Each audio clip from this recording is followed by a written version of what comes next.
नमस्कार, मैं हूं आपके साथ आशा सरमाल। आप देख रहे हैं खास मुलाकात और खास मुलाकात में आज जिस मेहमान से हम आपको मिलाने जा रहे हैं, आपको बताते चले कि जम्मू कश्मीर की वक्फ बोर्ड की अध्यक्ष हैं डॉक्टर द्रक्षा अंद्राबी हैं। मैम, बहुत बहुत स्वागत कार्यक्रम में जुड़ने के लिए। और सबसे पहले आज हम वक्फ बोर्ड की ही बात करेंगे कि आखिर किस तरह से सुधार इन्होंने किया है, किन किन चीज़ों की कमियां थी जिन्हें पूरा करने की कोशिश की गई। मैम, शुक्रिया आपका। और वक्तन फ़वक्तन आप बुलाते हैं और हम लोगों को बताते हैं, जो देखने वाले हैं उनको बताते हैं कि हमने भी क्या किया। पिछले अब 1 साल से हमने जब से वक्फ का चार्ज संभाला है एज अ चेयरपर्सन, तब से वक्फ में आप देख रहे हैं पूरे जम्मू कश्मीर में हमारे पास श्राइनर्स हैं, हमारे पास लैंड है और उस लैंड पे क्या करना है हमारे पास। यहाँ भी आप गांधीनगर को आप अगर देखेंगे जम्मू में, तो यहाँ पर भी हमारा औकाफ मार्केट है वगैरह। इन चीज़ों में जबकि स्टेट हुआ करती थी तब भी इसको एक विभाग के तौर पे देखा जाता था और तब इसको हमारे सीएम साहब देखते थे, वही इसके चेयरपर्सन रहते थे। लेकिन उनके पास बहुत सारे विभाग रहते थे, उसमें यही रहता था कि इसको भी एक डिपार्टमेंट के तौर पे तो देखा जाता था, लेकिन इसमें कितना कुछ हम कर सकते थे वो तब ध्यान नहीं दिया गया। और इसमें यही रहा कि जिसको जो मर्जी उसने वैसे ही बंदर बांट करके इसमें वो करके अपने पास जितने भी एसेट्स थे उनको तो वो ले लिए। लेकिन जब से हमने ये अपने हाथ में लिया, आप देख रहे हैं 370 के बाद हटने के बाद नए सिरे से एक जम्मू कश्मीर वक्फ बोर्ड के नाम से जम्मू कश्मीर में जो वक्फ की प्रॉपर्टीज़ हो उनको देखभाल करने के लिए हमें नए एक्ट के तहत उसको सारा संभालना पड़ा। पहले कश्मीर का अलग रहता था और जम्मू का अलग रहता था और उन चीज़ों को देख रेख करने में अभी भी हम अगर देखेंगे तो जम्मू प्रोविंस में अभी बहुत कुछ करना बाकी है। कश्मीर में धीरे धीरे से अभी हमने मानो एक इस लड़ी को एक माला बना लिया है। इनकम है वक्फ बोर्ड के अंदर। देखिए, इनकम क्या होता है, सरकार से हमें कोई पैसा नहीं मिलता है, सरकार थोड़ी सी भी ग्रांट नहीं देती है, सरकार की तरफ से एक पेनी भी हमें नहीं मिलती है। हमें जितना भी होता है ये चैरिटी पे होता है। मतलब अगर श्राइन्स में कोई चैरिटी आती है, जैसे मंदिरों में चढ़ावा चढ़ता है, मस्जिदों में या बाकी जगहों पे, माता वैष्णव देवी जी को हम देखेंगे तो वहाँ पे बहुत जितना चढ़ावा आता है अभी क्लियर और क्रिस्टल तरीके से उसका आपके पास सारा विभाग जो भी वहाँ पे चलता है, यूनिवर्सिटी आपका जो भी वहाँ चलता है उसका एक हिसाब रहता है। यहाँ पे भी वैसा ही है। अरबों खरबों की प्रॉपर्टी है, जरूरतमंदों के लिए किस तरह से काम किया जा रहा है। वक्फ बोर्ड एक बहुत बड़ा होल डिपार्टमें है। देखिए, जिसमें कोई दो राय नहीं है। आशीष जी, मैं बताना चाहूंगी अपने नाजरीन को भी कि कहने को अरबों खरबों की प्रॉपर्टी है, लेकिन जब हम कैलकुलेट करते हैं, क्योंकि इसमें बहुत सारी ऐसी लैंड है। अब अगर हम सिर्फ गांधीनगर को लेंगे, जम्मू की बात मैं करूंगी, पॉश एरिया में हमारा औकाफ मार्केट है, रेजिडेंसी रोड पे हमारी दुकानें हैं, हमारा सब कुछ है, लेकिन हमें रेंट आज की डेट में भी 2023 में भी 2000-4000 से ज़्यादा कोई नहीं देता है। 2200 अभी खटिंगा तालाब में भी 200 से ज़्यादा नहीं देता। यानी जो हमारे पास अरबों की प्रॉपर्टी है उसमें से हमारे पास जो आता है वो 200 रुपया आता है। इसलिए तो इसमें सुधार नहीं अभी तक। अभी जो हमने पिछले 1 साल से कोशिश की, हमने जो नया वक्फ बोर्ड बना उसने मानो कि जैसे हमें हिटलर का नाम भी दिया गया कि हमें हिटलर के नाम से भी पुकारा गया कि ये हंटर लेके आ गई है, मानती नहीं है। लेकिन क्या माने, हमारे साथ अगर मीडिया नहीं रहा होता, आपने हमारी मदद की, लेकिन ये लोग जो हमारी प्रॉपर्टीज पे काबिज हैं वो अभी भी कई ऐसे करोड़पति लोग हैं जो औकाफ की जमीन पर बैठे हैं, औकाफ की जगह पर कब्जे किए हैं, उनसे छुड़वाने के लिए क्या कदम उठाए गए? बहुत सारे ऐसे कदम उठाए भी और उन्होंने कोर्ट का सहारा भी लिया, लेकिन आज की डेट में हम आपके माध्यम से कहना चाहते हैं कि हम ऑनरेबल कोर्ट का और ऑनरेबल जुडिशरी का बहुत शुक्रगुजार है कि वो आज वाकई में तह तक जाते हैं और देखते हैं कि ये सही है, ये जो कब्जे हैं ये अवैध तो नहीं है, ये जिन्होंने इन चीज़ों पे कब्जे किए हैं वो वाकई में अवैध हैं और वो स्टे नहीं दे रहे हैं। ऑनरेबल हम को जुडिशरी का भी शुक्रिया अदा करेंगे, लेकिन लोग अभी भी आशा जी टस से मस नहीं होते हैं। फॉर एग्जाम्पल अगर हम राजौरी की बात करें, पुंछ की बात करें, लैंडलॉर्ड्स इस वक्त जो हैं अकाफ की ज़मीन पर करोड़पति लोग बने हुए हैं। मैं नाम नहीं लेना चाहूंगी, लेकिन हमारे दर्शक बहुत बेहतर तरीके से कुछ जानते भी होंगे। बिल्कुल कि किस तरह सही से है, काम हो बिल्कुल रहा है। सही। अभी आपने वो देखा भी होगा कि हम गए थे पुंछ और राजौरी, हम राजौरी मार्केट में भी गए, वहाँ भी हमने देखा कि हमारी प्रॉपर्टी पे अवैध तरीके से लोग बैठे हैं। हमने उनको कहा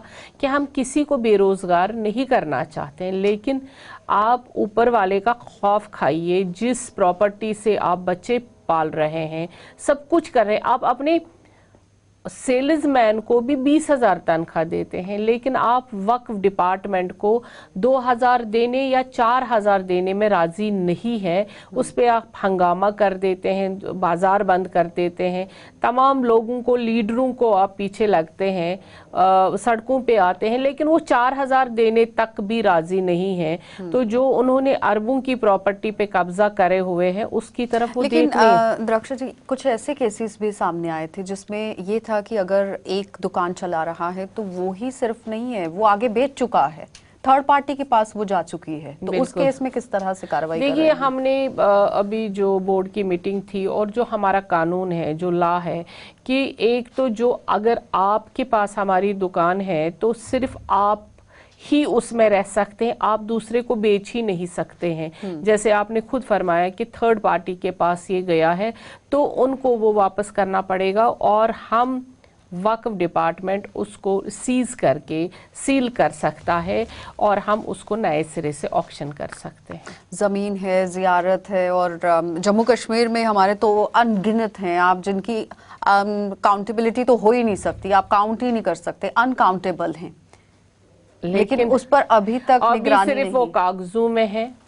और जब हम जमीनी सतह पे जाते हैं तो लोग वही, आपको मालूम है कि यहाँ पर गलत काम के लिए तो जल्दी लोग सड़क पे आते हैं, लेकिन थोड़े से लोग जो होशियार है, जो समझते हैं ये गलत हम कर रहे हैं, वो सामने तो आए। लेकिन अभी भी हम आपको कहेंगे, जम्मू में फिर भी थोड़े से लोगों ने कोशिश की कि हमारे साथ कोऑपरेट करने की, लेकिन कश्मीर में अभी भी हम कहेंगे लाल चौक एरिया जो है, जैसे यहाँ गांधी मार्केट हमारा अवकाफ मार्केट है, आप नाम सुनना होगा सभी, रेजिडेंसी रोड में, लेकिन लाल चौक में भी अवकाफ मार्केट बहुत बड़ा मार्केट है।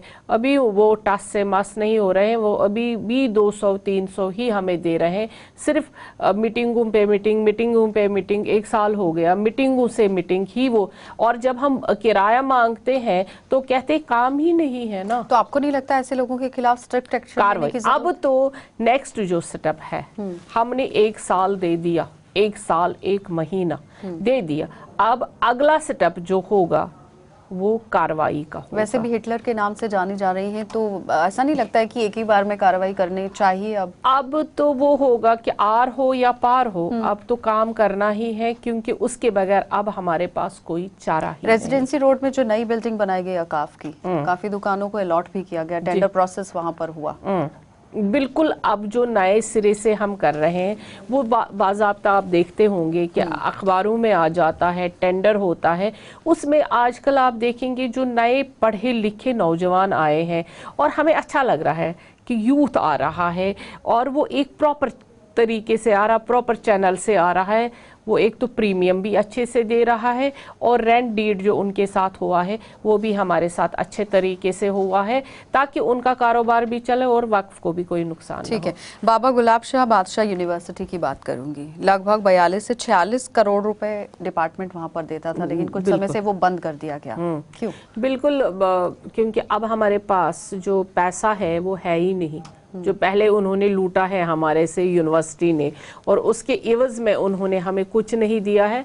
हालांकि वहाँ तो सरकारी ज़मीन उनको दिया गया है जिस पे यूनिवर्सिटी बनी हुई है, लेकिन पैसा आपने खुद बता दिया, इतने करोड़ों लिया, उसके एवज में वक्फ को कुछ नहीं वापस दिया गया है।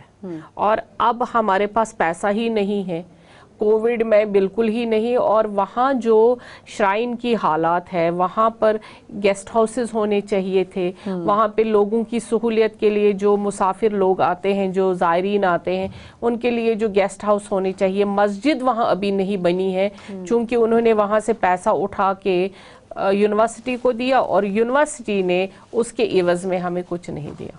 आपको नहीं लगता कि इस पर थोड़ा सा काम करने की जरूरत है, क्योंकि बहुत ज्यादा काम कर वहाँ पर पढ़ते भी हैं और पीर पंचाल के लोगों की एक मांग है बिल्कुल कि औकाफ डिपार्टमेंट ने जो एक बात रखी थी सामने कि एक बड़ा अस्पताल वहाँ पर बनाया जाएगा, हॉस्पिटल को लेकर क्या कुछ काम करेंगे आने वाले समय में? देखिए आशीष जी, मैं बताना चाहूँगी आपको कि पैसा होना बहुत लाजमी है, क्योंकि जो मार्केट से पैसा आना चाहिए, जो असल में लोगों की नज़र रहती है, शायद जो वो गरीब लोग वहाँ पे चढ़ावा चढ़ाते हैं वो आज की डेट में उतना नहीं आता है।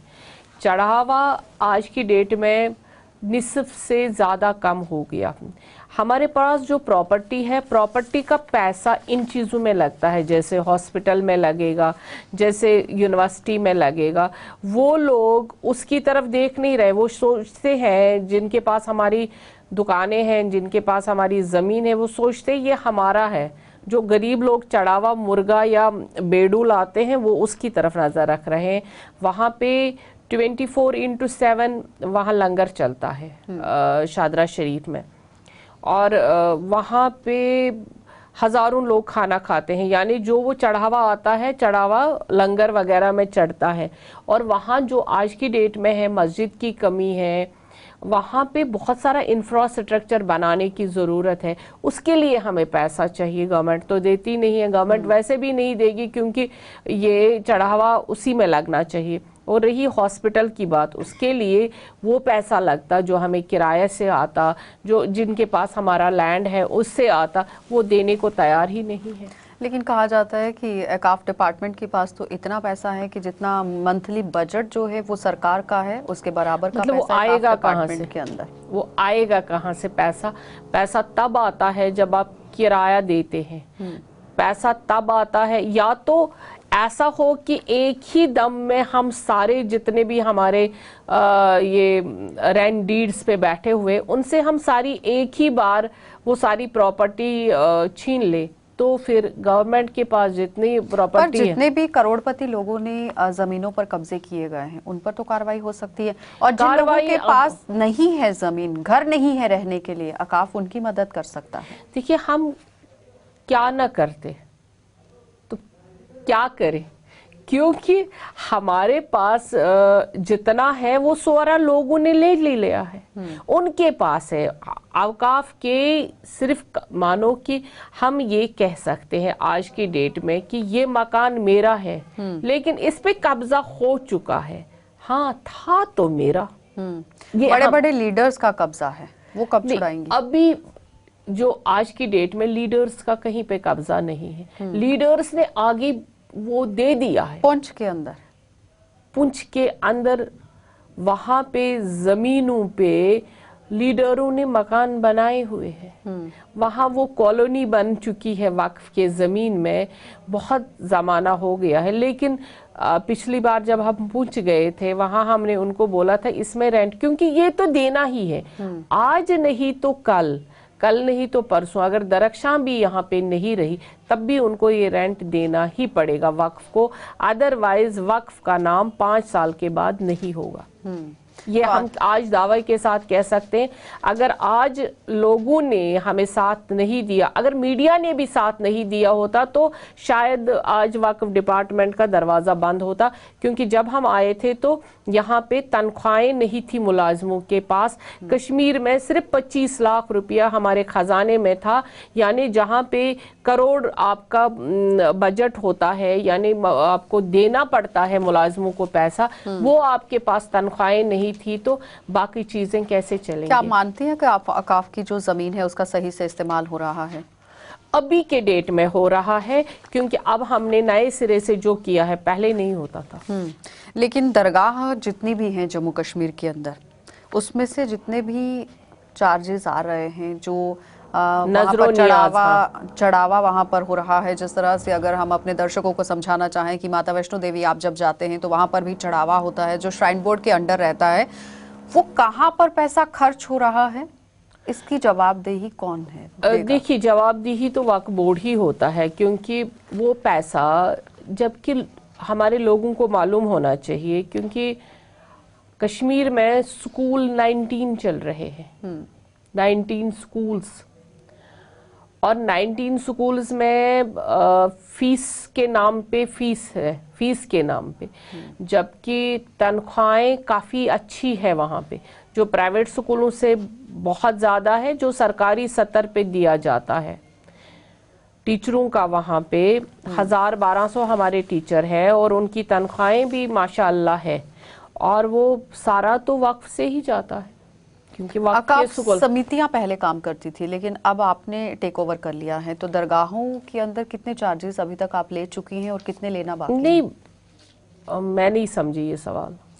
समितियां जो कि कमेटियां बनती थी अकाफ वक्फ बोर्ड की तरफ से, जो दरगाहों का हिसाब किताब करती थी, जिस तरह से हमारी मंदिर कमेटी की एक कमेटी होती है जो पूरा रखरखाव रखती है। हमारे वक्फ में वक्फ ही हमेशा रहता था, जो वक्फ डिपार्टमेंट है वहाँ पे वो जो आपने सुना भी होगा, वो लोग बैठते थे, बारीदार बैठते थे, उनको हमने हटा दिया है, क्योंकि वो बारीदार अब नहीं बैठेंगे, क्योंकि अब तो जो भी चढ़ावा आता है वही आता है, उसका एक बाज़ाब्ता हिसाब है, पहले हिसाब नहीं होता। पूछ रही हूँ कि उन बारीदारों को हटाया गया है, अपने पास सब कुछ ले लिया गया? नहीं, वो पहले से ही वक्फ के पास था, लेकिन आप वक्फ जो था, वक्फ डिपार्टमेंट का वहाँ सारा कुछ था, लेकिन वो बीच में बैठते थे, वो नहीं कि वो कोई हक रखते थे, वो कोई हक नहीं वहाँ पे रखते थे, वो आते थे, बैठते थे, क्योंकि लूट के नाम पे लूट हो रहा था, वो लूट हमने बंद कर दिया। अब एक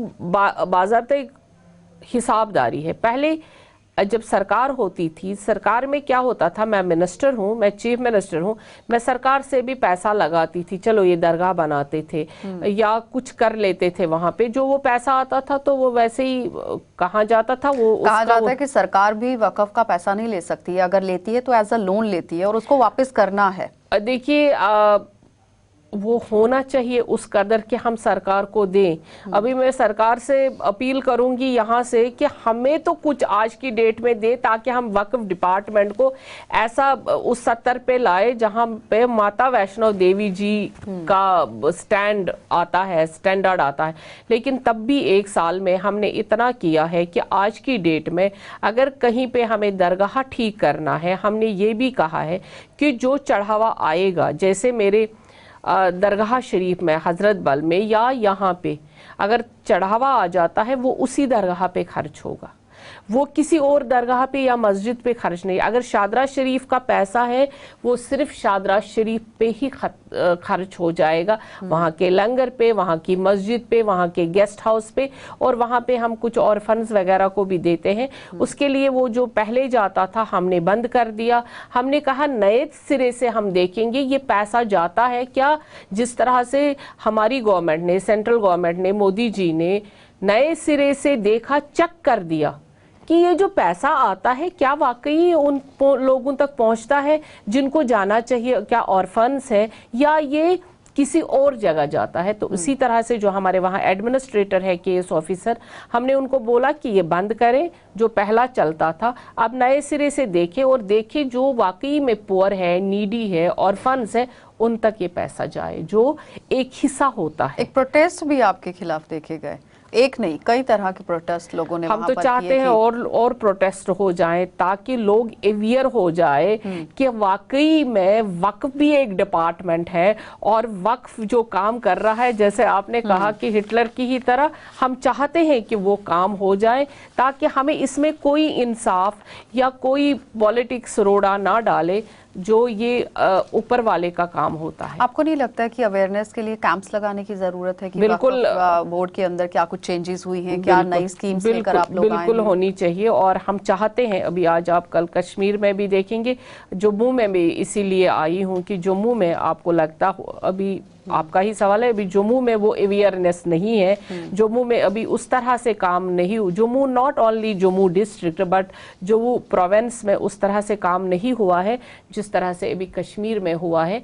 और इंशाअल्लाह रहमान आपकी वसा कैंप तो मेरा कुछ नहीं काम करता, मेरा तो मीडिया काम करता है। और सबसे बड़ी बात यह है कि बहुत से ऐसे लोग हैं जो वक्फ बोर्ड के लिए अभी पूरी जानकारी नहीं रखते हैं, उन्हें नहीं पता कि आपकी मदद किस तरह से वक्फ बोर्ड कर सकता है, गरीब लोग किस तरह से इनिशिएटिव ले सकते हैं, मदद आपसे ले सकते हैं, तो उनके लिए कुछ कदम उठाने की जरूरत है। बिल्कुल, उसके लिए हम एक कैंपेनिंग भी शुरू करेंगे, उसमें हमें मीडिया ही, क्योंकि मुझे अपने से ज़्यादा ऊपर वाले से के बाद मीडिया पे, और जो पॉजिटिव मीडिया है उन्होंने जो मदद की वक्फ की, तो मैं आपके ज़रिए भी और आपका भी शुक्रिया अदा करूंगी। आप लोगों ने मेरे से ज़्यादा मेरे वक्फ बोर्ड की आज की डेट में जो आपने मेहनत की, मेरी मेहनत को तभी लोगों ने देखा जब आप लोगों ने मुझे पॉजिटिवली साथ दिया और लोगों तक ये अवेयरनेस की कि वक्फ अक्सर लोग जानते ही नहीं थे। वक्फ डिफ्टा, वो औकाफ, वो मस्जिद, यही जानते थे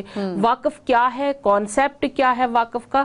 ये मेरे मीडिया ने मेरा साथ दिया, तभी 1 साल में वक्फ घर घर पहुंचा। सबसे बड़ी बात यह है कि जिस तरह से वक्फ बोर्ड ने काम किया था और अब काम कर रहा है, इसमें दोनों में डिफरेंशिएट करना बहुत ज़रूरी है कि पहले कितना काम हुआ, आज कितना काम हुआ है, क्योंकि ज़ियारत है, मकान है, दुकान है, ज़मीन है जो किराए पर आते हैं। कई जगह ऐसी हैं जहां पर इस वक्त आर्मी बैठ चुकी है, मंथली इनकम वहां से आनी चाहिए, क्या प्रॉपर तरीके से वहां से आ रही है? करोड़ों रुपए की इनकम जो है वो इस पर बनती भी है।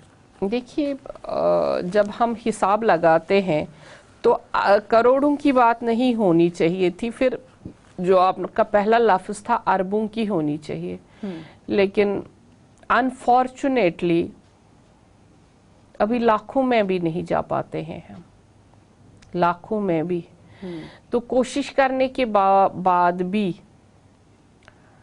बस वही रोना। मतलब इतना बड़ा डिपार्टमेंट होना जिसका नाम ही अरबों खरबों का डिपार्टमेंट कहा जाता है कि वक्फ के पास बहुत पैसा है। सरकार के बाद अगर कोई है डिपार्टमेंट तो वक्फ बोर्ड है, और वक्फ बोर्ड की पूरी जानकारी लेना बहुत ज़रूरी है। आपको नहीं लगता है कि जिस तरह से आपने खुद ही कहा कि पैसा नहीं है, लेकिन अगर पैसा है डिपार्टमेंट के पास तो गरीबों के लिए उसे इस्तेमाल में लाया जा सकता है, हॉस्पिटल्स बनाए जा सकते हैं, स्कूल्स बनाए जा सकते हैं जहाँ पर गरीबों के बच्चे पढ़ाए जा सकते हैं, फ्री में इलाज लोगों को दिया जा सकता है। उस पर कोई सोच विचार अभी चल रहा है? डियर, मैंने आपसे कहा कश्मीर में 19 स्कूल हैं, और यहाँ पे जम्मू डिवीजन में जमीनें बहुत है जो ऑलरेडी लोगों के पास है। यहाँ पे हमारा प्रॉपर्टी है जो पॉश एरियाज में है, वो लोगों के पास है, किराया कोई नहीं। कल ही गांधीनगर का हमने फिर से रिवाइव किया और कहा कि जो गांधीनगर में हमारा एसेट है तो कम से कम हमें 1000 मंथली तो दे दें, जो इतनी बड़ी कोठियां बनी हुई हैं, जो इतनी बड़ी दुकान है, जो अरबों में कमाते हैं, तो हमें तो कम से कम 10,000 रेंट तो अब रिकवरी के लिए क्या कुछ आप कार्रवाई हमने करेंगे? जब 2018 में भी कमेटी बनी थी, रेंट रिव्यू कमेटी बनी थी, उसमें कैबिनेट ने उस वक्त रेंट असेसमेंट जो था वो पास किया था, तब भी लोगों ने एहतिजाज किया। लेकिन आज की डेट में जब उन्होंने एहतिजाज किया, हमने सुना, हमने कोई रिएक्ट नहीं किया। तब भी हमने नोटिस जारी किए, हमने फिर गांधीनगर के लोग हमारे पास आए, उन्होंने मतलब अब गांधीनगर तो बहुत है, औकाफ मार्केट तो बहुत है, वहाँ से अभी हमारे पास 30% लोग आए होंगे। 30% के साथ हमने बात की, क्योंकि वो समझते हैं कि हम इससे कमाते हैं और हमें देना चाहिए, तो वो आ गए। बहुत सारे ऐसे ही हर एक मार्केट में 10-10%, बट उतना रेंट वो भी नहीं बढ़ा पाए, वो भी वही 4000 पे ही अटके, 5000 पे। करप्शन के साथ जोड़कर इसे देखा जा सकता है? देखिए, ये एक वो माफिया है जिसने वक्फ को लूटा है। वक्त के हाथों अपने ही लोगों ने वक्फ को लूटा है, वक्त के हाथों। अब उन जंजीरों को हम तोड़ना जानते हैं और इंशाअल्लाह रहमान आते आते, क्योंकि बहुत समझदार लोग भी हैं जो आते हैं और हमसे बात करते हैं और कहते हैं कि ये वाकई लूट, बट जब कहते हैं ना हाँ जी बहुत नुकसान हो गया है, लेकिन जब उनके अपनी जेब पे नजर पड़ती है वो कहते हैं नहीं जी बस अब हम इससे ज्यादा नहीं दे सकते हैं। तो इसलिए इसके लिए और भी हमने वही जो आपकी बात आई, अवेयरनेस करने की बहुत ज़रूरत है, लोगों को समझने की ज़रूरत है। या तो वो रोज़गार से जाएंगे, अगर हम आज की डेट में उन चीज़ों से प्रीमियम लेना शुरू कर देंगे तो हमें अरबों में एक एक दुकान से करोड़ों करोड़ों हम लाएंगे। और आप देखेंगे यूनिवर्सिटी का मेडिकल कॉलेज जो हमने कहा भी था हम एक हॉस्पिटल बनाना चाहते हैं, उस पर भी पॉलिटिक्स बहुत हुई, लेकिन अब पॉलिटिक्स ही होती रहेगी तो वो तो हमने माना नहीं है। लेकिन जहाँ तक एलजी एडमिनिस्ट्रेशन का सवाल है, उन्होंने हमें बहुत साथ दिया, गवर्नमेंट ने हमें बहुत साथ दिया। तो अदरवाइज तो लोगों ने तय किया था कि इस डिपार्टमेंट को हमने खत्म ही आने वाले टाइम में लोगों को राहत मिल सकती है। लोगों को हमें राहत देनी है जिनके पास हमारा ज़मीन है, जिनको हम जो हमारे रेंट पे रहते हैं, जो हम जिनके साथ हमारी रेंट डीड्स ख़त्म हुई है, जिन्होंने थर्ड पर्सन को दिया है, उनसे हम आपके ज़रिए से अपील करना चाहते हैं कि वो आए हमारे पास। और वक्फ डिपार्टमेंट को लोगों की ज़रूरत है और उनको हमारी ज़रूरत है। तो इस तरह से जब हमारे पास पैसा आएगा तो वो फिर से लोगों में ही जाएगा। ये तो हो गई अपील, उसके बाद स्ट्रिक्ट एक्शन वो तो पता ही है। नेक्स्ट तो अब उसके देखिए, लोग जब कानून को हाथ में लेते हैं तो लेकिन ये मानना चाहिए कि कानून हम सबसे बड़ा होता है। मेरे वक्फ बोर्ड से भी कानून बड़ा है और जुडिशरी के हाथ लंबे होते हैं, कानून के हाथ लंबे होते हैं। कभी ये नहीं सोचना चाहिए कि मैं खा गया और मुझे कोई पूछने वाला नहीं है। मैं मानती हूँ, इस चीज़ को हम मानते हैं आज की डेट में कि आज कानून के हाथ लंबे हैं। ठीक है, बहुत बहुत धन्यवाद जुड़ने के लिए। तो फिलहाल आपने देखा कि वक्फ बोर्ड की चेयरपर्सन द्रक्षा अंद्राबी हमारे साथ जुड़ी हुई हैं, जो बता रही हैं कि किस तरह से पहले लोगों से अपील की जाएगी जिन लोगों ने कब्जा जमाया हुआ है, और अगर वो सही तरीके से यहाँ पर इस पर काम करते हैं तो ठीक है, नहीं तो उसके बाद कार्रवाई भी की जाएगी। लेकिन बड़ा सवाल यहाँ पर यह है कि वक्फ बोर्ड के लिए जानकारी जुटाना बहुत ज़रूरी है, जागरूकता लाना बहुत ज़रूरी है कि एटलीस्ट लोगों को ये पता चले कि गरीब लोगों की मदद किस तरह से डिपार्टमेंट कर सकता है, और जो करोड़पति लोग हैं जो कब्जा जमा बैठे हैं उन्हें भी ये पता चलना चाहिए कि आने वाले समय पर आप पर कार्रवाई हो सकती है, और जल्द से जल्द जो अपील आप लोगों से की गई है उस पर काम करें। आप देखते रहिए कार्यक्रम।